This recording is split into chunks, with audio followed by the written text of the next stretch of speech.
Has the food become cold, Jay? Yes, chef. Both the items in this tray and the soup kept in the ice bath have become cold.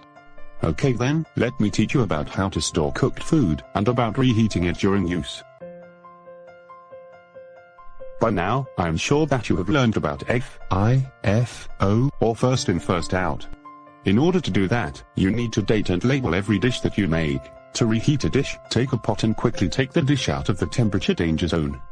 You do remember the temperature danger zone, right? Yes, chef, between 5 degrees Celsius and 60 degrees Celsius. Reheat the dish to at least 74 degrees Celsius. If it is a soup or liquid, make sure to boil at once. Remember that it has to go above this temperature within 2 hours. Thank you for teaching me how to properly reheat the dishes, chef. If you like the videos and are learning along with me, give it a thumbs up and subscribe to the channel.